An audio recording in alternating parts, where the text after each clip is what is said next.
राम राम। ओम नमः शिवाय। एक बार भगवान शिव और मां पार्वती कैलाश पर बैठे आपस में चर्चा कर रहे थे। दोनों एक दूसरे के भक्तों के बारे में पूछ रहे थे कि आपके भक्त कैसे हैं।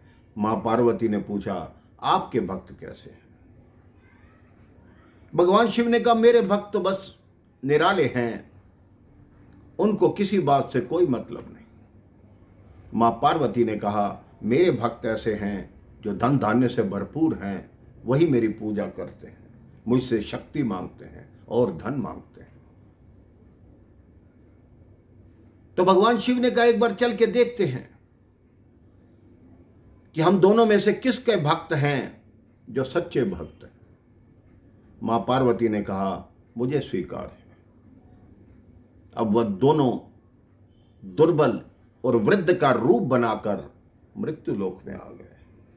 सबसे पहले एक ऐसे देश में पहुंचे जहां का राजा मां पार्वती का भक्त था। मां पार्वती ने कहा, आप सबसे पहले मेरे भक्त के पास ही चलो। भगवान शिव ने कहा, ठीक है। वो दोनों द्वारपाल के पास आए और बोले कि हमें राजा से मिलना है। द्वारपाल ने ऊपर से नीचे तक उन्हें देखा कि ये इतने दीनहीन हैं, इनकी हालत क्या है और इनको राजा से मिलना है। उसे हंसी आ गई, लेकिन वो फिर भी राजा के पास गया कि आपसे कोई दो वृद्ध मिलने आए हैं। उन्होंने कहा, मेरे पास समय नहीं है, उनको यहाँ से भगा दो। वो द्वारपाल वापस आया कि राजा जी के पास समय नहीं है, तुम दोनों जाओ। वो वृद्धा बोली, उस राजा को जाकर बोलो कि तुम्हें मिलने शंकर और पार्वती आए हैं। वो द्वारपाल जोर जोर से हंसने लगा। कहता, अब तुम यही कहोगी कि मैं पार्वती हूं और जो वृद्ध है ये शंकर है। ऐसा उपहास मत करो, जाओ यहां से। शंकर भगवान कहते हैं, इससे पहले कि वो हमें धक्के देकर निकालें, चलो यहां से चलें। वो दोनों वहां से चलकर एक गांव में आ गए। अब भगवान शिव ने कहा, मैं तुम्हें अब अपने भक्त से मिलाता हूं। एक छोटी सी झोपड़ी थी, रात्रि का समय हो गया था। भगवान शिव ने उस झोपड़ी का द्वार खटखटाया। वहां एक ब्राह्मण और उनकी वृद्धा पत्नी रहती थी। उस वृद्धा ब्राह्मणी ने द्वार खोला। इन दोनों ने कहा, हम बहुत दूर से यात्रा करके आ रहे हैं, बहुत थके भी हुए हैं और भूख भी लग रही है। क्या हमें कोई ठिकाना मिलेगा जहां हम आराम कर सकें? उस वृद्धा ने कहा, पूछने की क्या आवश्यकता है, आप भीतर आ जाइए। उस झोपड़ी में उसने नई चटाइयाँ बिछाई कि आप यहाँ विश्राम कीजिए। तो भगवान शिव जो वृद्ध रूप में थे, उन्होंने कहा, देवी हमें भूख भी बहुत लग रही है।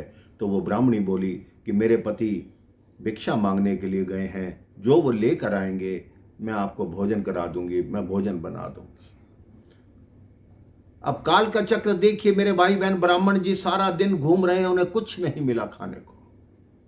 आखिरी घर जब पहुंचे तो उस घर के मालिक ने 2 मुट्ठी सत्तू दे दिया। तो ब्राह्मण सोचते हुए आ रहे हैं, चलो आज की रात्रि भगवान शिव की कृपा से निकल जाएगी। 2 मुट्ठी सत्तू मिल गया, 1 मुट्ठी मैं घोल के पी लूंगा, 1 ब्राह्मणी को दे दूंगा तो हमारा पेट भर जाएगा। अब वो जैसे ही घर पे आए, द्वार खटखटाया, देखा 2 अतिथि पहले बैठे हैं।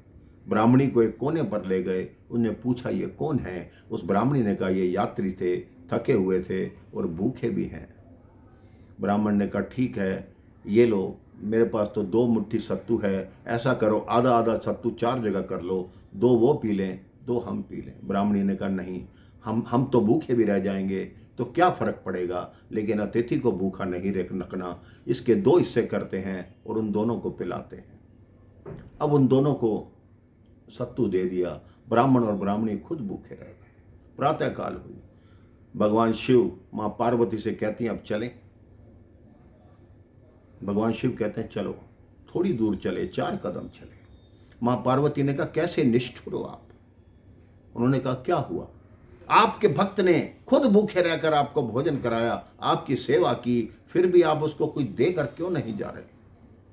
भगवान शिव कहते हैं, मैं तुम्हारे मुख से यह सुनना चाहता था, तुम ही बताओ कि मुझे उसे क्या देना चाहिए। मां पार्वती बोली, जो मेरा भक्त है वो धन की अधिकता से अंधा हो चुका है, उसको तो दरिद्र होना चाहिए, और ये दरिद्र होते हुए भी इतना महान है, इसे राजा होना चाहिए। भगवान शिव ने कहा तथास्तु। ऐसा क्रम चला कि वो ब्राह्मण राजा हो गया और राजा दरिद्र हो गया। इसलिए मेरे भाई बहन, कोई भी आपके घर अतिथि आता है, उसकी सेवा कीजिए, क्योंकि ना जाने किस रूप में नारायण आ जाए। किसी का आदर नहीं कर सकते तो उसको दुत्कारिए मत, हाथ जोड़कर क्षमा मांग लीजिए। अभी आपके पास समय नहीं है, कह दीजिए अभी समय नहीं है, बाद में आएंगे, लेकिन दुत्कारिए मत, निरादर मत कीजिए। राम राम। ओम नमः शिवाय।